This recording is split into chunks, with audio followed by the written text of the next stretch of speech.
So wait a minute, we have the same 2 players, but we've done it differently. But Jenna, we've agreed on the first 2. That makes me scared. That's very scary. All right. That is very scary. There's the open.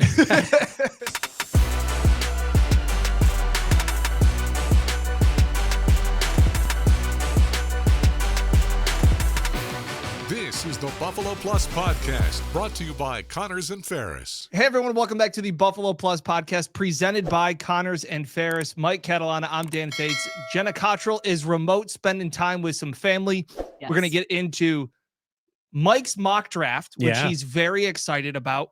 Mike has to teach some listeners to calm down and put some things into perspective. Yes. We also have our credit to me, all of that and more. Please be sure to like, comment, and subscribe. We have tons of content.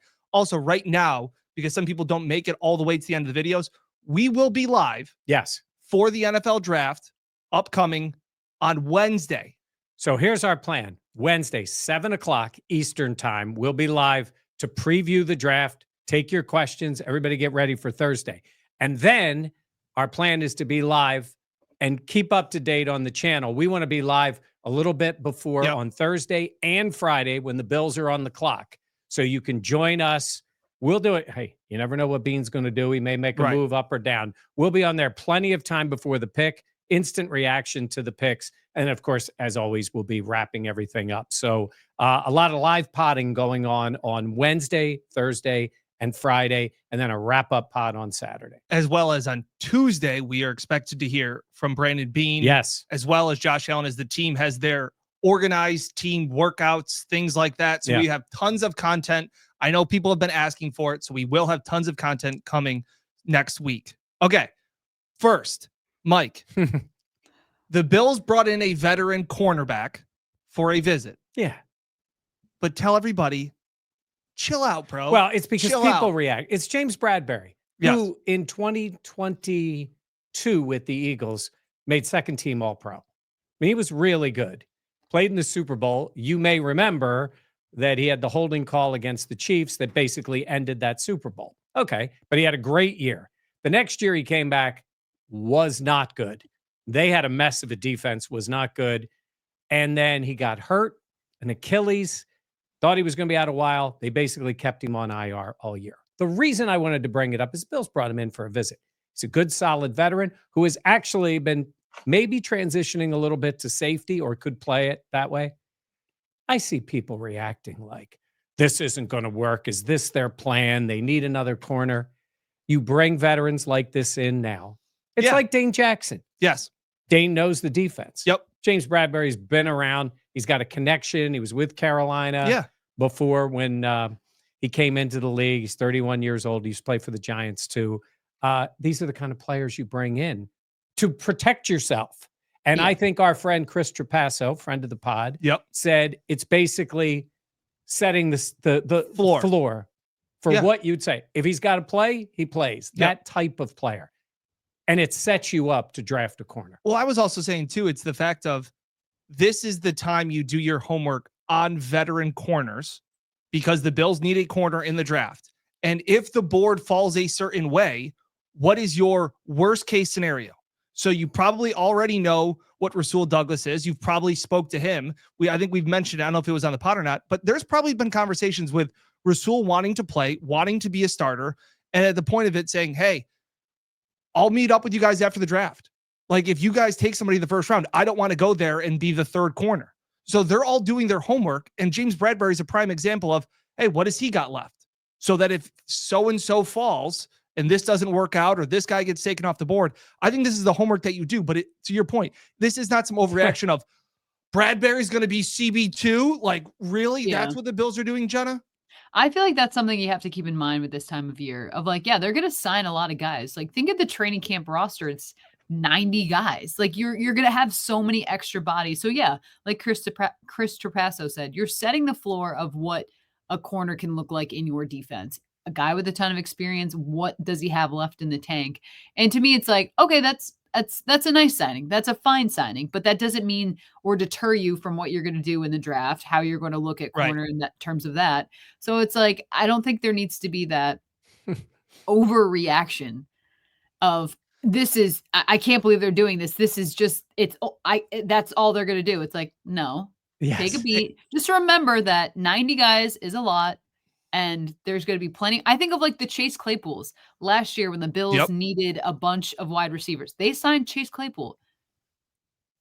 Did he ever play for the Bills? No. They signed Chase Claypool. That was a Right. fact. That is Yeah. a fact, Jenna. But you look at who he is and what he's done, and Bradbury is a player. I think the Bills are big on trust, especially at cornerback. Yep. He's a smart player. He's been around the league. He's played at a high level. Yeah. I don't know if he's there anymore. First of all, they haven't signed him yet. They brought him in for a visit. He may very well sign.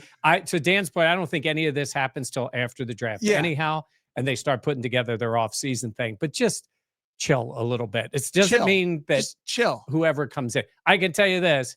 You know who's starting at one side on corner, right? Benford, you pay him, he's starting. We all know that. The other side, it's wide open. I'll say this too. Obviously, as we're getting closer to the draft, just about a week away, all these things, I have lost track of the people that have visited Buffalo. I have lost track of the virtual Zooms they have had with prospects. My head is spinning, Jenna, trying to keep track of, oh, did that guy come here? Was that an official visit? Did he post on his Instagram? Like, now that being said, I am deep in mock draft simulators. Okay, I'm in deep.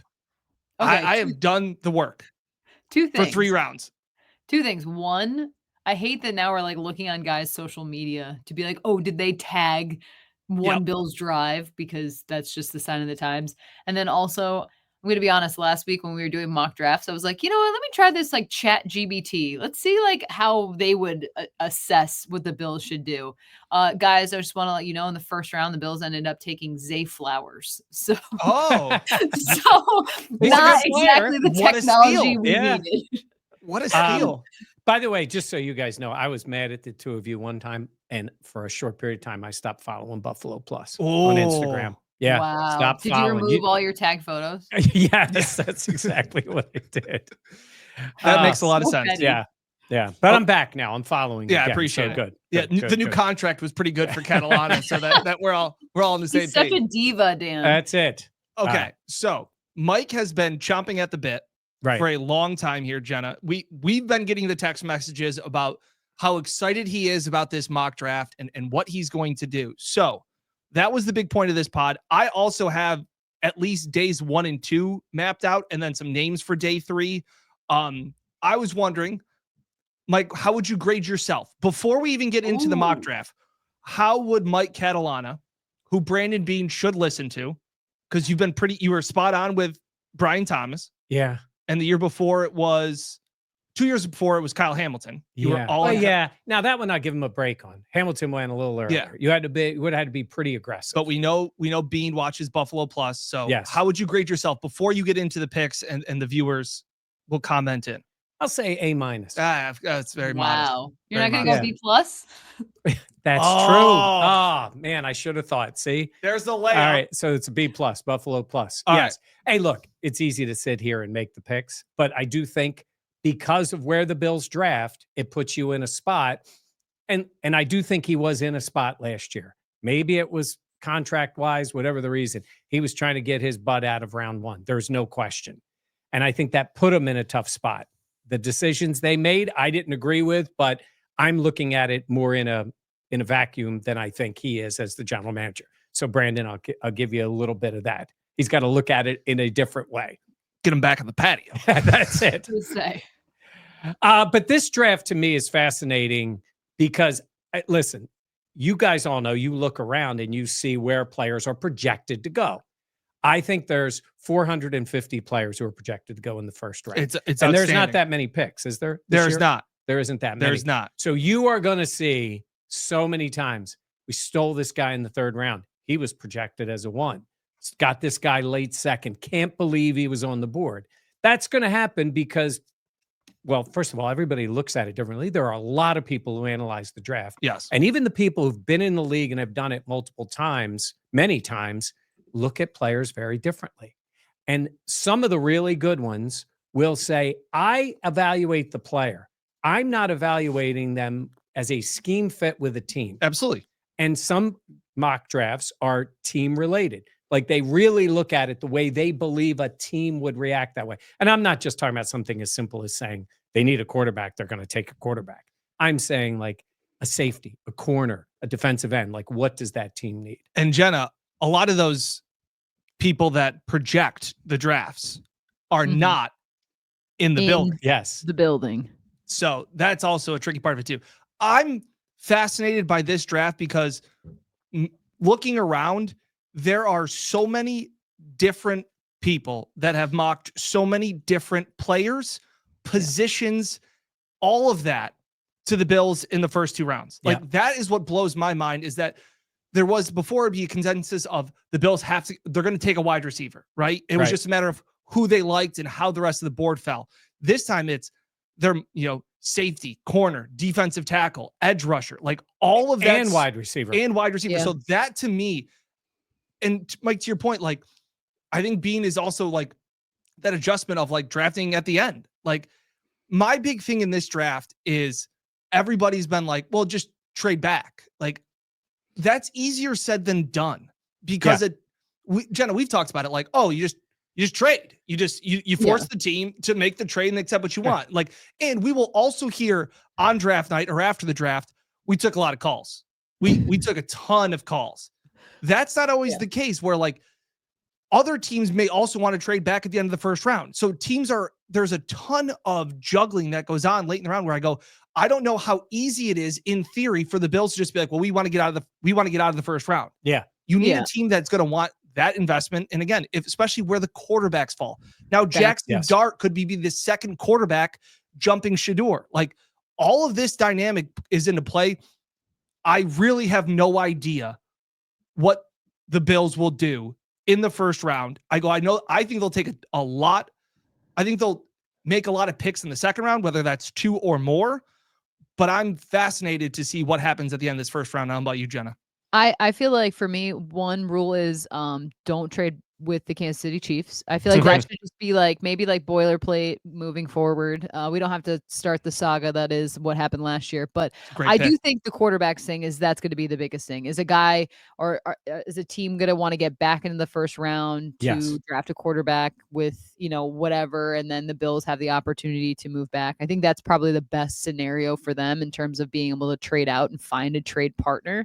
Yeah, I agree. Like there is so much chaos at the end of this first round because to Jen's point, like I said, I've seen quarterbacks climb all over the place and fall all over the place. Right.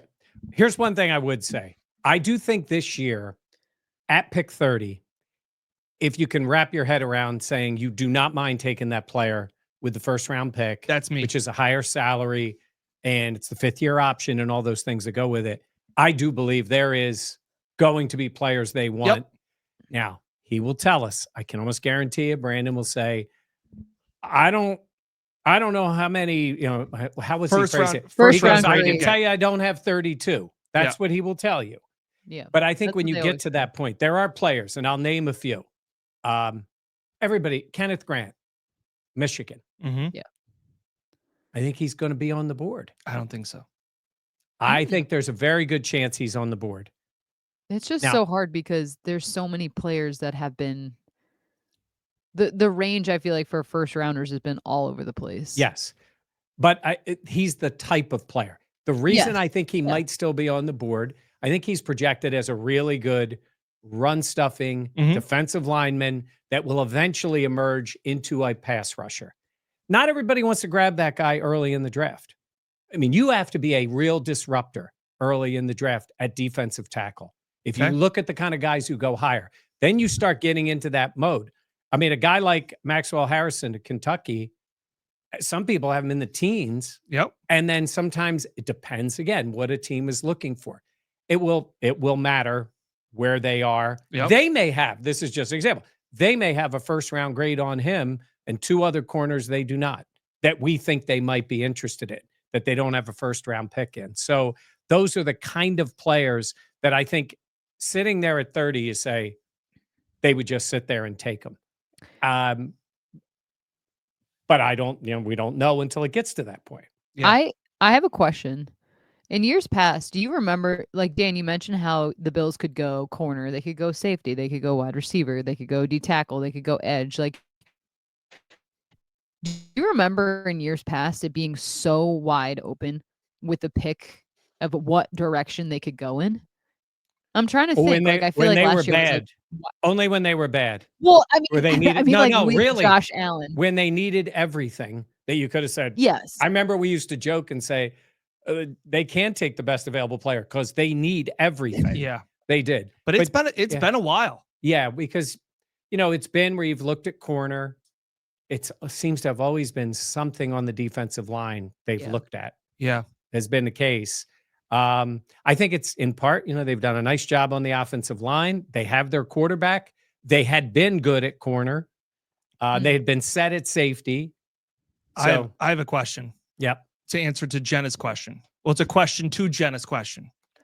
Okay. Is being gun the history is being at all gun shy, pulling the trigger on a corner or another defensive lineman in the first round because of the recent lack of success in that spot?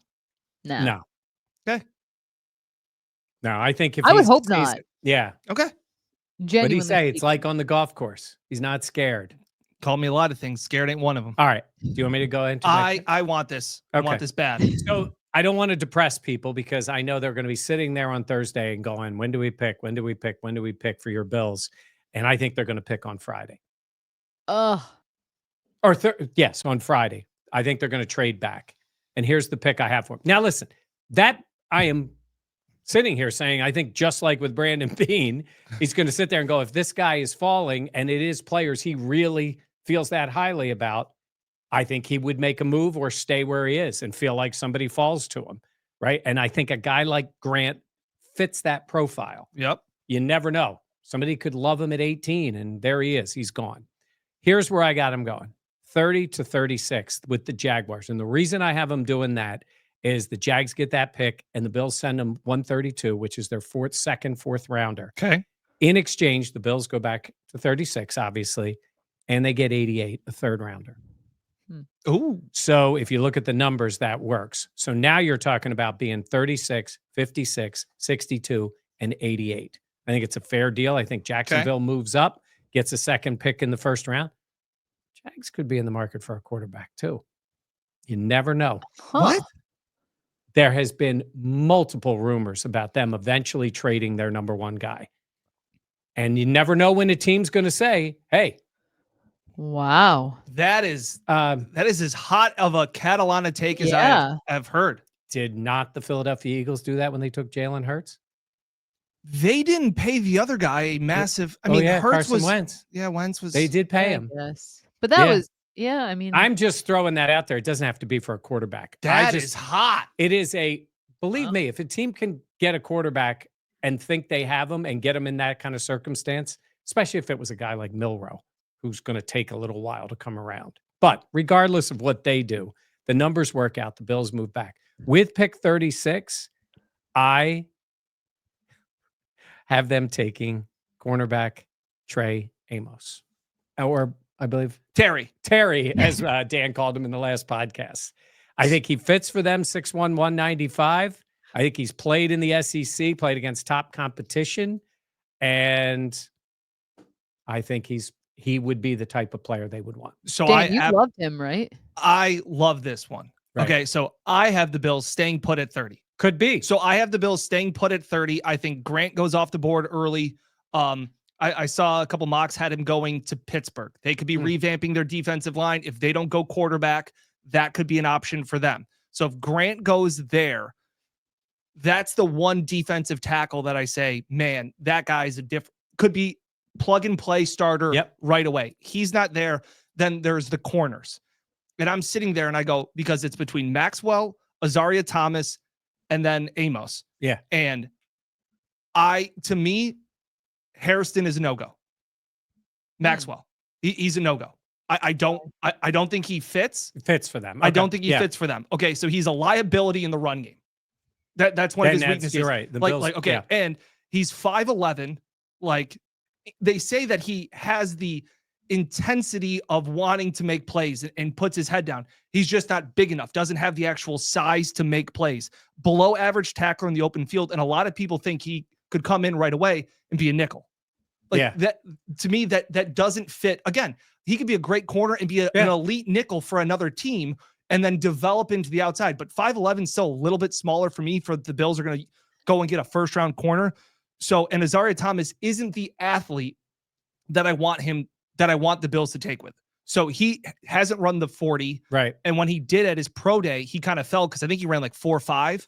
So that's why, to me, AMOS checks all the boxes. Yeah. And Jenna, again, these are the evaluations of Amos. Amos. Good communicator in the zone coverage, great catch-up speed. One of the scouts said this guy just puts his head down and goes to work. He also did one of the 30 visits with the Bills. It doesn't guarantee anything. Played at Louisiana, spent a year at Alabama last year, so he was behind a lot of those elite corners. Right. So, like, again, that's a lot of times you think of Alabama produces a lot of cornerback talent in the NFL. So that was one of the reasons. So again, and I'm with you, Mike. To me, if you can do it and gain the draft capital, that's great. But what if then somebody swoops up at 33 and takes Amos and you're sitting there with your pants down? Like, that's my fear where I go, is the six picks worth the risk? It's not just, well, it's the 6 picks, and it's also then moving up from low 4 to get back into the 3rd. Absolutely. But Jenna, isn't that why Bean gets paid what he gets paid? Right? He's got to make those calls. Yeah.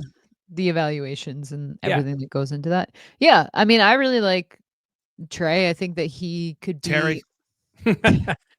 His good friends call him Terry. There will be if he becomes a Bill, I will absolutely call him Terry several times on the air. Yeah. Is it going to be another Cyrus O'Torrance? No, Cyrus O'Torrance. Yep. Situation, or a Connor McDermott. Oh, amazing. Yeah. But yeah, by the way, just so you know, it's McGovern. Yeah. Please. I do think he checks all the boxes. Yeah. And that's something where if you're going to take him that high, like, you want him to be that. Now, looking at his draft profile stuff, they think he could be a 2nd rounder or whatever. But like we've talked about, there's just such a swing in terms of what the 1st round could actually look like. But I wouldn't be shocked if they want corner. I do think that defensive line, though, if I'm being, that's something that I have my eye on. I think that's something I would go to first as opposed to corner. But it depends on who's on the board and how that looks and how it falls. You know who I have at 56. He ain't going to be there at 56. Who? Your boy's not going to be there at 56. Darius Alexander is there at 56. He's not there at 56. He's from Toledo. There's people that have him much later than that, into the 3rd round. I think they look at the only thing about Alexander. He's the defensive tackle out of Toledo. Production wise, he did not dominate at Toledo, which a lot of people want to see that. They want to see the numbers. They say, listen, it is a very nice program, but you're not talking about the SEC here. But again, this is the same thing with Quinyon Mitchell coming out of the same place. Went to the Senior Bowl, shined, made the all-practice team. Smart player, will play right away. Big, physical, athletic, that type of player. I said in a previous podcast, I listened to Greg Cosell's analysis of him, and he just raved about the skill set that he has, and he thinks he has that ability to step right in and make plays in a defense. And I think he would be the type of player that would appeal to the Bills. I'm in on Darius Alexander. I have the Bills in the 2nd round trading up to 43 with the San Francisco 49ers, getting ahead of Atlanta, who also needs help on their defensive line. So they move up, they give up. The Bills would have to give up 56. So they're right. They just swap. They're swapping that 109, 170, and 173. So Say both of their, it is 56, 109, 170, and 173. Now that is interesting because you can add those numbers up in the charts that they have. But that other team has to be willing to say, I'll take a package of lower picks as opposed to a higher pick. Yep. But that means, yes, then you move up and you maintain both your 2s. Correct. In that case. And Alexander, I think Alexander goes in the top 50. So again, if you're looking at it and saying, to Jenna's point, where Jenna, you're saying like you got to get a defensive tackle. And if there's the run early in the 2nd round of Alfred Collins Yep. and the defensive tackle, I'm drawing a blank on the name, from Ohio State. Those guys start to go because, Mike, like you said, they're the bigger name schools, things like that, Texas and Ohio State. Don't wait. You have the draft capital. You have the ammunition to go up and get your guy and move up a little bit. Again, we've disagreed on this about what is in the 6th and 7th round and all these picks you have to move up. It's a great point. I've just been saying it before. A team has to trade back and realize they want that capital. If the Niners are wanting to get some more depth in their team, and Niners things like are that, a good team because they have had to really revamp that roster. They've had to get rid of a lot of higher priced players. They're going to need to fill the roster a little bit more. and when I look at where the Bills trade, or where there is a possibility of a trade partner, I'm looking at, okay, where's the team that also has the same need, and I need to get ahead of them? Yeah. So who'd you get ahead of? Atlanta, because Atlanta needs their defensive line did absolutely nothing last year. So that's where, again, where you look at, that's the thing we talked about with some of these wide receivers. Jenna, I posted the video. It was a short, and I tweeted it. The fact of, when Mike asked, "Oh, could you see the Bills trading up to draft wide receiver?" And you liked the Matthew Golden, and some people said, "Oh, there's no way that a wide receiver is worth trading up for this year." Matthew Golden, I don't think gets past 16 in Arizona. I mean, so that's fair. Yeah. right. No, but No, your point is right. Yeah. If he were to go past there, Right. Oh, and yeah. he's available, yes. Would they make a move? Maybe. Dallas has been really big on him. They had a visit. They took the picture with him, all of those things, which, to Mike's point, makes you believe even more that they did that Kansas City Wanted to traded get with ahead of Dallas last year because Exactly. Xavier Worthy, Texas receiver, Right. speed guy, was there. So that's where I look at some of those picks. So I have them moving up, giving up some of the smaller back end day 3 picks to move up and get your boy Darius Alexander. So wait a minute. We have the same 2 players? But we've done it differently. I had him in moving back, taking him in the early 2nd. Yep. And then Alexander with the 56 pick. You have them trading back to get AMOS, and I have them trading up to get Alexander. But That's Jenna, funny. we've agreed on the first 2. That makes me scared. That's very scary. All right. That so is very now, scary. There's the open. so now they're sitting at 62. Yes. I have them making another move. They give up pick Wow. 206, move up. They trade it to Detroit. They move up 2 spots. They move a spot ahead of the Washington Commanders, who, in my opinion, will be in the market for a wide receiver in round 2 because they're going to need to add to what they have at wide receiver. And the guy I have the Bills taking is JAYDEN HIGGINS out of Iowa State. He's 6'4". The corner. No, the wide receiver. Oh, the wide receiver. I love what I've seen about him. Okay. I watched some of him. He is physical. He's fat. I'm sure when you look at all the numbers, he does separate. He was big, goes up and gets the ball. He was a 0-star recruit coming out of high school. Did he wrestle? No, but I have wrestlers coming up. Okay. Separator. He was at Eastern Kentucky as a sophomore, had 10 touchdowns, and then he transferred. Combine, caught everything. I know it's combine, but caught everything, plays that way. I have not seen him mocked to the Bills. I have seen people talk about his skill set, and plays on the outside, and I scream, that seems like a Buffalo Bill, what they need at wide receiver. Okay. I do not have them taking a wide receiver in the first 2 days. Now, there's another guy that is out there that there is another variance is wide on him at wide receiver in Luther Burton from Missouri. Yep. And I watch this guy and I see what I think he's had some big flash moments. And that's why 2 years ago, people thought he's going to come out and be the number 1 wide receiver. And no negatives off the field. Yeah. That kind of player. But I just look at it and say, he seems like that type of player that they could take a shot at, because he also seems like, we talk about taking swings for dudes. He seems like a dude to me. Yeah. Yeah. I've, again, not a huge college football fan to some respects, but that was always a name that when you watched a game or made a play, it was like, this guy's a first round wide receiver. Like, hey, Missouri, this guy, this wide receiver out of Missouri is legit. So I see that. Your thoughts, Jenna, so far on Catalana's pretentious mock draft? Pretentious. Oh, Mike. No, I was just thinking, like, if you guys were to pick the top 3 picks for the Bills in terms of position wise, would you have wide receiver in that grouping? Yes. For top 3 picks? Top 3 I- picks. I would, yes. Yes. Do you think Bean would? Nope. I don't think so either. You know, I it's do funny. think I do think what makes things interesting is just Keon Coleman and what you've seen out of him so far, the messaging about him this offseason by the Bills brass, and if they maybe have that in mind to kind of take a guy earlier on to push Keon.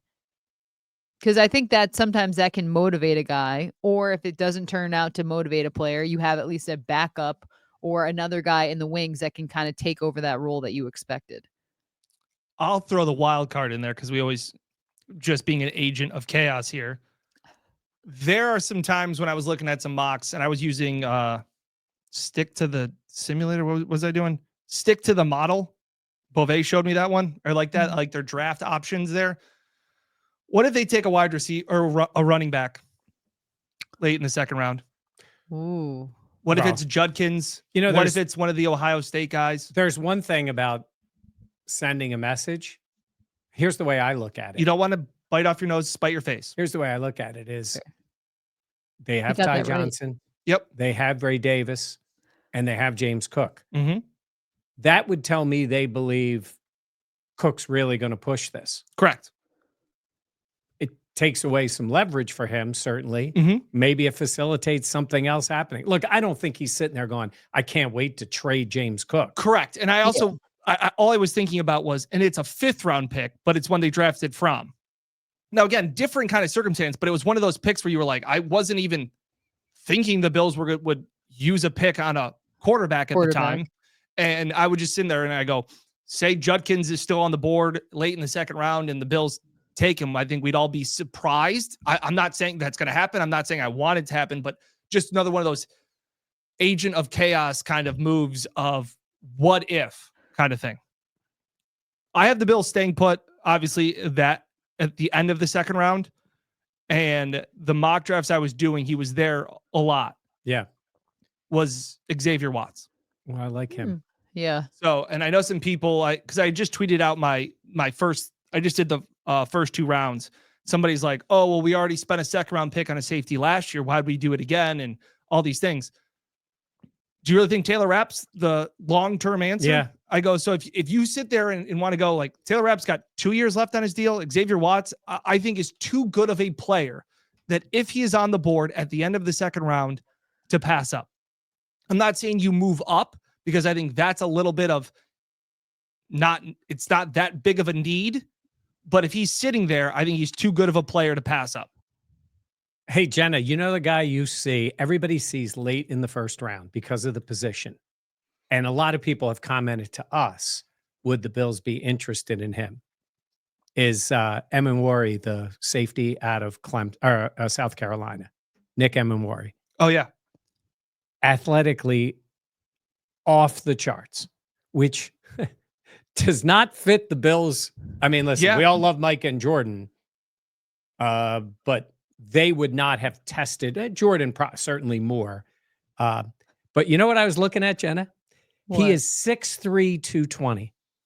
He is bigger than Wow. Terrell Bernard. Yeah. He's 2 inches taller. He's the and size of Trump. the same weight. He's the build of Trump. He's 6. What is he? 6'3"? 6'3", 220. And Bernard is 6'1", 224. So he's the same Wow. weight. Him and the Prez. Yeah. Yes. And I've seen his name pop up if you're saying, is this kind of safety? The downside for him is the reason I don't think he fits the Bills, if this would be sitting at 30, and all of a sudden this guy's on the board, is his strength is in the box, Yeah. tough, that type of player. Not really a pass defender. Yeah. Strong, physically. Dorian wasn't much of one either, and he's developed No, it. but this guy's going to play safety for you. Oh, sorry. He's just the size of a linebacker. I got lost. I got lost in the sauce there. Yeah. In that case, I was thinking about Trump's size and how well he could You guard didn't- the A gap. I was just thinking about that. But yes, so this is because that name has popped up sometimes with people, and I'm like, physically, like somebody is going to get that guy, and I think he has a chance to have it really work. But I just think, as talented as he is, I don't think he fits for the Bills. That's Jenna, fair. I do want to make a note. I don't mean to backtrack and go Yeah. back to our second pick, but I do want to get some points on the record here, because this would be talked about if the possibility Right. of Darius Alexander is drafted. I want to get ahead of this. He would be older than Terrell Bernard and Greg Rousseau. Yeah. I just want that on the record. Those tweets would be hot. Matt Yes. Bovee and I were talking about Do you that have the other them day. already ready to go? They're probably already No. in the drafts. No, but I did say I would be racing Bovee to see who could get that tweet up first. That is wild to think about. So in my And I can mock only draft- imagine what your drafts look like. Just a lot of Braves. There's just a lot of Braves tweets. in my mock draft, I had them at 88 because I picked up a third. Okay. You don't have a third. I don't have a So I don't you- want a third. You can sit for the whole third round. Dan, you have a third. So yes, I know he does. That was funny, Jenna. And by the way, they have two Not high. fourths. Yes, here we go. Not high. After that trade, I have them moving from 88 to 80. Trade with Indianapolis, moving up to 8 spots. The Bills give up 170 Okay. because they have that pick. And they take UCLA edge Femi OLADEJO. Good pronunciation, Michael. Well, his name is longer. They call him Femi.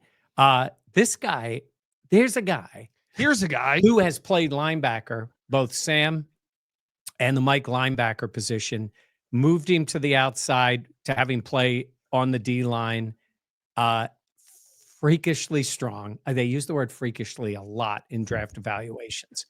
And a lot of people believe he has that physical ability to set an edge and also will blossom into a 4-3 defensive end pass rusher. You have Nick Bosa this year Mhm. on that side. Obviously, you have Greg on the other side. He also, for what it's worth, one of the Bills' 30 visits. Okay.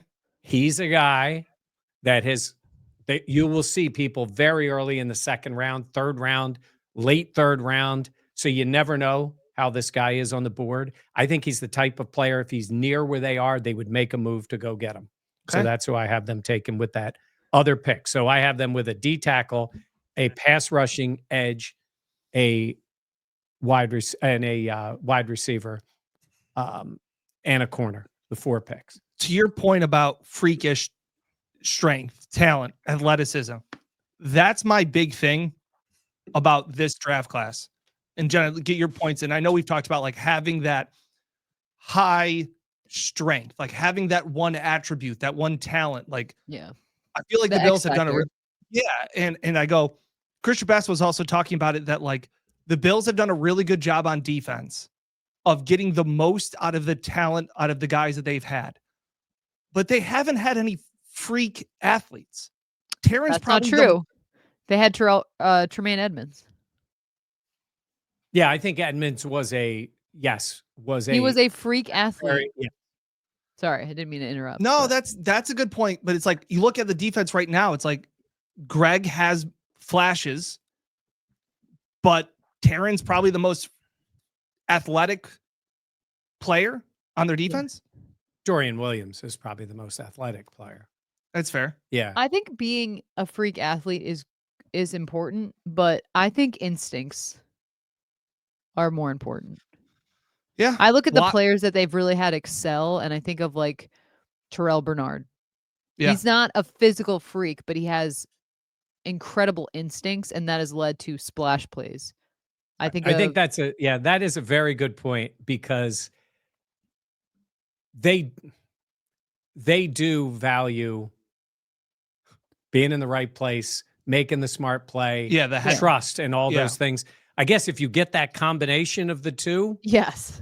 that's hard to find. Yeah. I mean, that because could be you something know, really special, but I think that they value, or if I were them, I would value instincts even that much more than physical freak.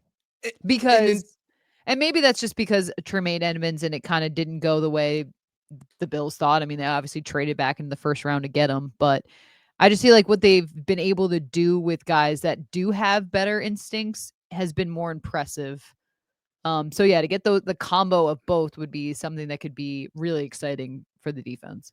And I guess I like, especially looking at some of these corners, you hear a lot about lax instincts, or some of them have the great instincts. I'd like them to have that freakish athletic ability to make up for their lack of instincts. So like you get beat, but you have the speed to make up for it. You know what I'm saying? It's yeah. like Yeah. coach them up to be in the position, in the techniques, and all of those things, and then having the raw talent to make up for it. Okay. And then how much patience do you have with that? Because Dorian Williams is that guy. That's fair. Well, Like, Yeah, and Dorian's, I think next year's Dorian. You hope, right? Yeah. But you know, you've seen it with other players. Like it just sometimes doesn't always show up. No, I would say tell you this. this. I don't think there's any doubt Khair Elam is probably a better athlete 100%. than Terrell or than Christian Benford. Kai- Christian Benford. Yeah. Yeah. He just didn't have that. But that's So, where I also look at the technique, the coachability. yeah. It's the system fit, as we've been talking about. It's not just the, because I see a lot of guys, they struggle in zone coverage a little bit. It's like they need to work on zone coverage more. It's like, I trust Babbage and McDermott to be able to get them to understand better concepts in zone in this type of scheme in that building. Yes. And Jenna, you know, we see it day in and day out. How much of it is communication on the field? And we mentioned with Amos, communicating within a zone, being able to pass players off from one to another in the quick moments of a game. If you don't have that ability, they won't trust you to be on the field.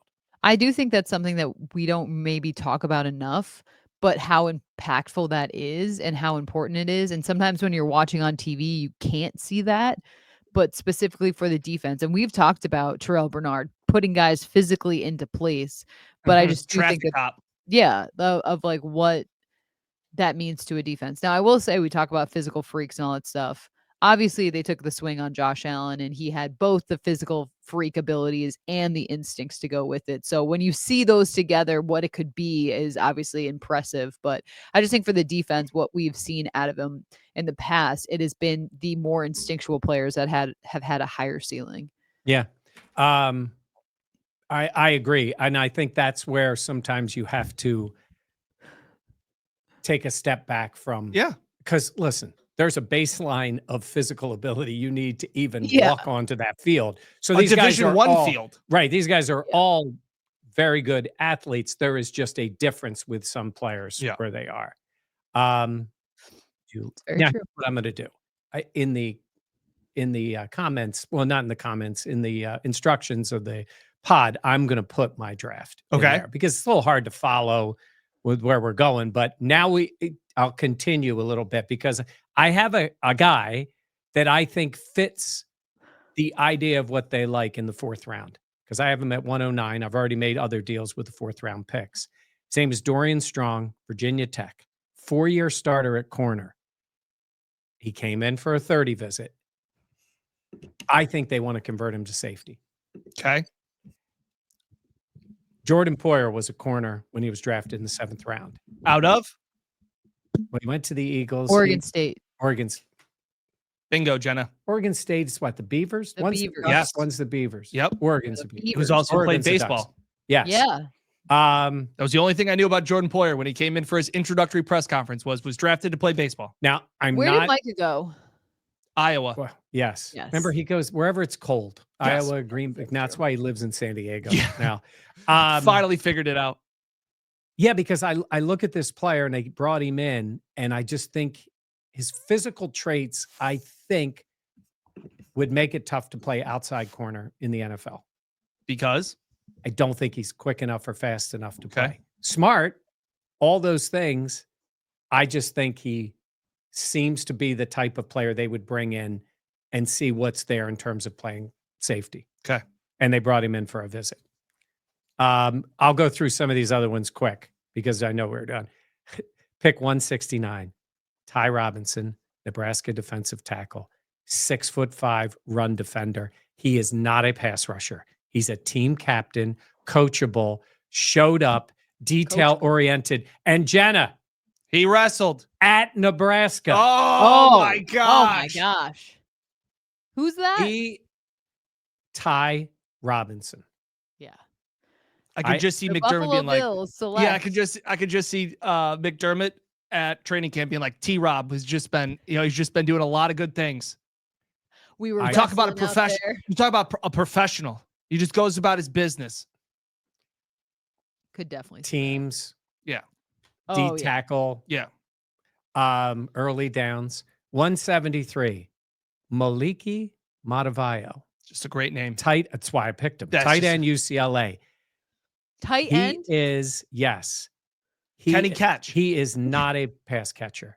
He is big, strong, quote, does the dirty work inside, can block and move people. Can you I think they combine would him be in with the Dalton market. Kincaid?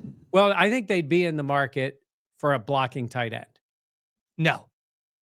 Later don't- in the round, They have a blocking tight end. His name is Alec Anderson. they still play with another tight end and play with sometimes with a fullback. I could see this guy playing fullback for him too. Where's Reggie going? I'm talking about those guys are all on 1-year deals. No. He should have wrestled. You know Now, my thoughts about blocking tight ends. Yeah. Do you know who's better than a blocking tight end? The worst offensive lineman. Yeah. Yes. Because that's what they specialize in is Yeah. blocking. Also, not to put it out there, but they were very fortunate last year, 2 years now, where most 5 play all the time. Because if something goes on, Yeah. Yeah. yes. So I think it is Yeah. to have on the roster. They trade 177. They go back into the 7th round. They're not in the 7th. Look at you cook. They pick up 217 and 239. I just love this name too.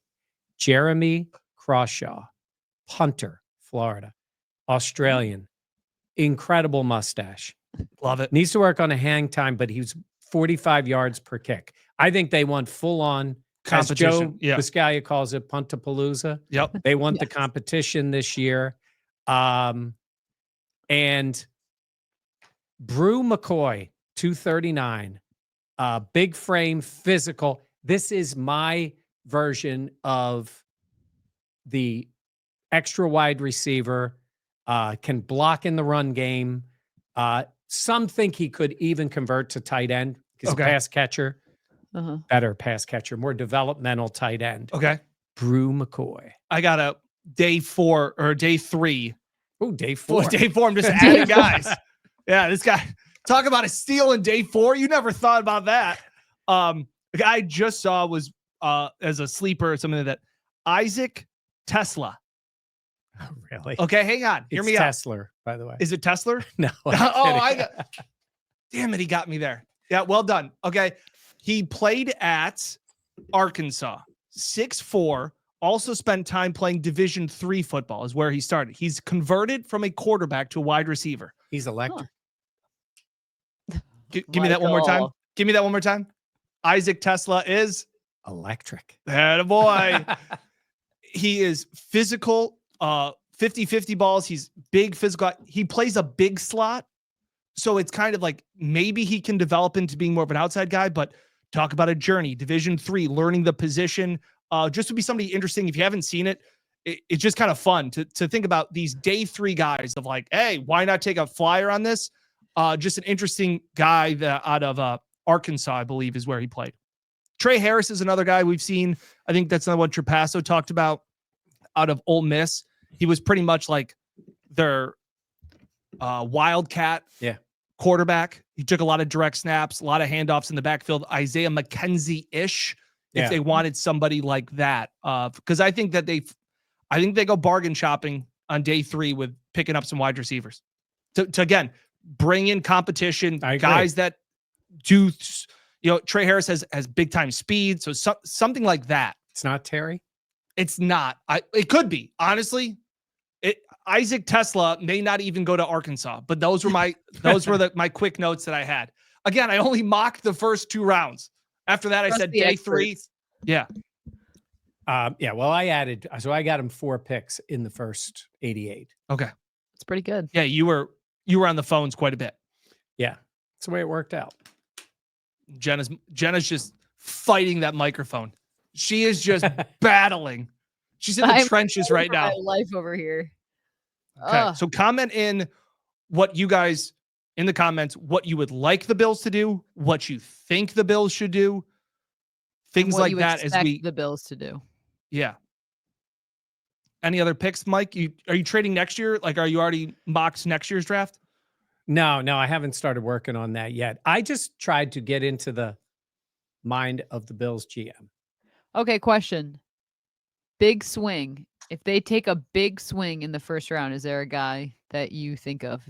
If they do make a move to trade up in a way we weren't expecting.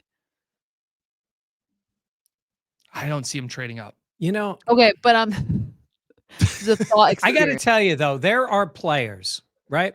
So here's 2 players on the D line that you will see go anywhere from 10 to 40. One is Shamar Stewart, edge out of Texas A&M. Physically incredible. For some reason, that guy, he just has not had the production. And there are teams that will say, I don't care. This guy is a freakish athlete, should have had more production. A lot of times you'll see a guy like this and maybe his junior year that he gets the production. Hasn't done it, but he's off the charts with all the rankings of all the movement, the shuttle, everything that they do. Yeah. And the other guy is Walter Nolan, the defensive tackle out of Mississippi. Yep. Opposite of Stewart. I think people maybe downgrade him a little bit because as good as an athlete he is, he's not an off the charts guy. Yeah. But he has had production, made first team all SEC. It's funny, he was at A&M and then he transferred to Mississippi. Man, the portal and the NIL guys are all over the place and playing. Yeah. But that Walter Nolan, because I have seen him mocked to the Eagles behind the Bills and, as the type of player that they would go for. So again, there are players like that if you're sitting there going, we don't know what he thinks about it, but the draft could fall in a way, to Jenna's point, would say they loved him, Walter Nolan, and he's sitting there at 25, 26. Do you make a move because you think he's a difference maker? Yeah. We're just 0 for a lot on that assumption. No, I don't think so. Well, we thought they would trade up for a wide receiver last year and the year before, and they haven't. Yeah, they traded back. Like, you know what I'm saying? Like we're always sitting there going, oh, if this guy's there. And again, Brian Thomas was a guy that was there, and Rome Odunze was never an option. But just the thought of we're sitting there going, hey, this pie in the sky hope. Yeah. And it's just never he happened. has traded up. I would say traded up for Dalton Kincaid, traded up for Kyrie. Right. Right. That's what I'm saying. Us, on assuming could they trade up to get, we are just not very good at. I think the way this draft is perceived, and maybe it's perceived differently by him, trading back makes a lot of sense. But that's every team thinks that. And that makes it, I think, more difficult than in years past because there's not the desire, because after the top 10 picks, there isn't all of those guys you go, oh, I got to go get that guy. Yes, but if you're dealing with another team, they may have needs that the Bills don't. There may be an offensive lineman there that in another year, the Bills would say, I think we would take him at 30. Yeah. A tackle. Yeah. Right now, there's going to be a time in the next year to 2 that they may be in the market for that. Deion's been really good. And sometimes teams like to draft that guy a year early, especially when they pick where the Bills pick and they think they can get a guy they can project out. So there's teams, and the point about the quarterbacks is a real one because that's wild. Yep. Because we don't know what's going to happen. But all I know is, the New York Giants got to do something. Yeah. I'm also not ready for them mentally to draft another left tackle. Oh, yeah. What that means about No, how I long we've been don't covering the see. team. Yeah, I see teams sort of sometimes trying to about when- prepare for that. Right. Think about when Josh turns 30 and you're like, Oh my whoa. gosh, yeah, that's wild. Anything else, guys? Credit to me. Okay. Oh, in Michael- terms of draft, I don't No. know. Michael, do you have a credit to me? Well, I'll let Jenna go first. Okay, credit to first things first. I hope they don't trade back because last year was just so boring in terms of the trade. In terms of our job, I was like, this stinks. I don't ever want them to do this. So I would rather prefer if they do a pick in the first round. My credit to me is actually credit to you guys because I had to impromptu make a trip for a family thing and you guys were awesome and very helpful and let me just relax, and hence why I'm have a very strange background. I'm with family, but I just really appreciate it and I'm not going to cry because I'm not crying. But I just love you guys and thank you. Yeah, you're all right. Love Yeah. you too. Yeah. No problem. So the credit to us is us. Yeah, it's just we're just awesome. That's it. Go ahead. My credit to me is pretty much based off of credit to fans. And I mean that in the sense of we obviously, if you're on this channel, you're a fan. And when things are going great, you can't wait to digest more content. And when things aren't going great, it's easy to say, you don't know what you're talking about and things like that. And to almost revolt against more content. I'm going through that right now as a Braves fan. So credit to people that have been so passionate on this channel. And while we have said before, we are not Bills fans. We cover the team. We love covering the team. We love putting out content for you, the viewers. We also understand what it's like to be a fan. It's just not of this team. So being a Braves fan right now, oh, they actually got a hit. How about that? They hit a home run. How about that? The Braves. It's been excruciating. So I understand fans. Being a fan is awesome. It also can ruin your day. So the credit is to those people that live and die by their teams and the struggles that they go through, because being a Braves fan right now is miserable. So that's my credit to me and all the viewers that have stuck through the highs and lows, obviously, of when you're frustrated covering a team or following a team, and when you're happy covering a team. So everybody that's stuck through it. Okay. Off of that, credit to me. I know just when to slightly jab at Dan for the Braves and then when to back off. Because Do you? Oh, I did today, and I could see that look. It's April. Season's over, man. April. Just follow you. I'm sure most of you follow Dan on social media. He is the Braves, Sal Mayorana, It's so with sad. the Yankees. He stays up till 2 a.m. to watch him. He's so into it. So, and listen, I'm a Phillies fan. They are rivals. The one thing the Braves have done this year is beaten them 2 out of 3. So that was good for the Braves. I didn't say boo. I wouldn't say boo either way. But when I say boo, I see that reaction from Dan and I just back off. Just stewing this. Yeah. Got to back off. Yeah. No, there's producers here at the station that I have. Well, they're Mets fans. Yeah. April is their time. I've said some things that I would not want to be repeated about wishing ill will. That's where I have problems. That's when I know that the Sal in me is coming out too much. But yeah, That's it. all right. Appreciate it as always. Again, My wrap up of this is you and I are awesome. that was the main thing I took away from this podcast. Yeah. I'll allow that for this episode. Awesome. All right. Again, Tuesday we'll have content. Wednesday, our live show, 7:00 Eastern Standard Time, previewing the draft, answering your questions. Thursday, we will also be live before the draft. Yeah, we'll send out a message as when we're going to go up, because it'll be in time. If the Bills make a move and move up, we are on the channel. Like we will be there. I will be up in Buffalo on draft night, so we will have tons of. You guys will be here in the studio, so we'll have tons of coverage there. So Tuesday, Wednesday, Thursday, probably something Friday. We'll recap everything on Saturday. Busy weekend ahead. Thank you so much for following along. We appreciate it. I know it's just been kind of tricky these last few weeks, but we really appreciate it. As always, please be sure to like, comment, subscribe, and share. as well as Jenna. What is it? Also, follow along. What's the other one you say? Like, comment, subscribe, and share. And rate? Yeah, I'm not the host here. I've already struggled with you the can opening. like, comment, subscribe, and then be sure to rate wherever you listen to your audio podcasts. See, Which we have it's- a good rating. Although Yes. the first rating, I believe, is from me, and it's very obvious because it says Jenna C. Well done. Wow. Yeah. It's your burner account. Build the No, brand. it's not. It's very clearly me. All right. Appreciate it as always. For Jenna Cottrell and Mike Catalana, I'm Dan Fetes. Thanks for listening here and watching on the Buffalo Plus YouTube channel and podcast presented by Connors and Ferris.